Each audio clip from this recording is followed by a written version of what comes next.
Now to conclude. We started by defining our overriding investment objective as the preservation of wealth. While we probably all agree on the paramount importance of this objective, by many investors' behaviors, I have often found that they appear to be oddly unfazed by its significance to their well-being. More likely, however, they tend to be naive about the risks inherent in the markets in which they invest.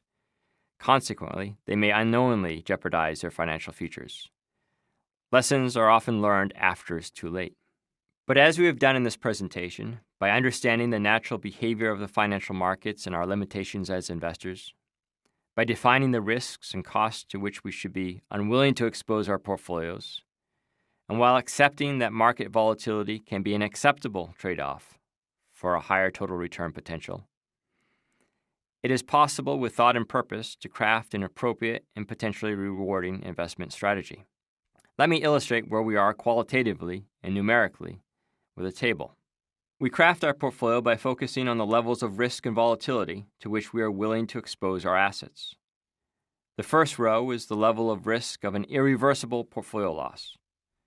The second row is a measure of portfolio volatility.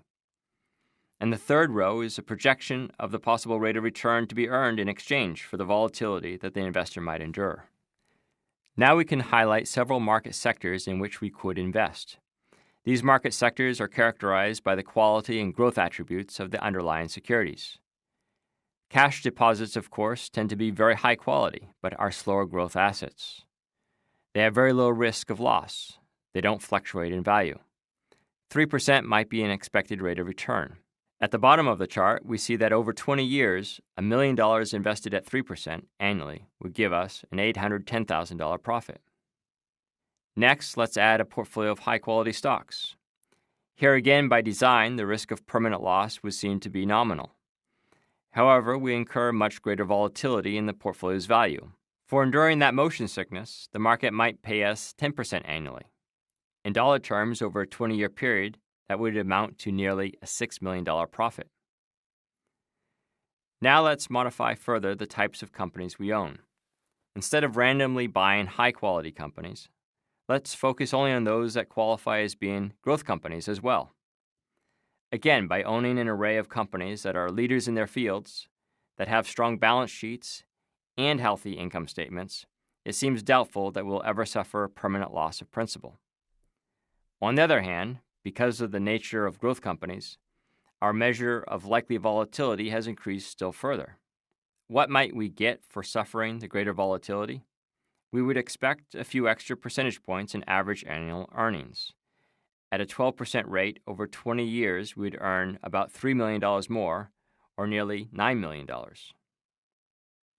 As you may recall, earlier I mentioned that Dow Wealth Management typically invests 80% or more of a portfolio in high-quality securities. That still leaves us with up to 20% that we have not yet addressed. I've added one more column to our chart. This column highlights a category of stocks that are of particular interest to us, and it's how many of our clients allocate a modest portion of their portfolios. Aggressive growth stocks are those that are not high quality, but whose underlying companies are growing at exceptionally high rates. For investors interested in the potential for even more dynamic appreciation than what high-quality growth stocks might offer, such issues may live up to expectations. However, as we will notice, going back to our most fundamental rule about there being no free lunch for investors, such stocks expose the investor to even greater volatility. The payoff, however, for such stocks can be especially good. At an assumed 15% rate of return compounded over 20 years, the investor would earn $15 million. But remember our volcano. As attractive as that rate of return might appear, note that our level of risk also has increased. It is for this reason that we carefully limit such holdings to a minor portion of an investor's overall situation. But now for the all-important question. What will our rate of return actually be? Will we earn 10%, 15%, or 25% next year? Or lose 15%? We cannot know. That is the unsatisfying but correct answer. Dow Wealth Management's approach is to control for risk and volatility in a portfolio. Then we accept that our rate of return will be dictated by the market in which we're invested.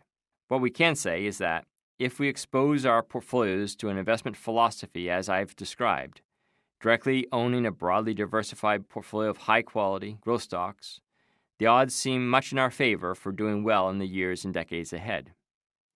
So finally, let's take one last look at the challenges we face as investors and the strategy that we have designed to address them. So here are the 8 elements that we need to address for a successful investment experience. To continue with our nautical analogy, here is a sea that we must navigate. And here is the boat that we have designed to provide a safe journey and one that seems likely to move us ahead at a good speed. And for those who like to supercharge the engines, then a modest exposure to aggressive growth stocks offers the potential for making their investment experience more dynamic and even faster paced. By observing the investment principles discussed, you should leave 90% of your fellow investors in your wake. I wish you fair winds as you navigate your portfolio to ever higher returns. I'm Russell Dow. Thank you for your time.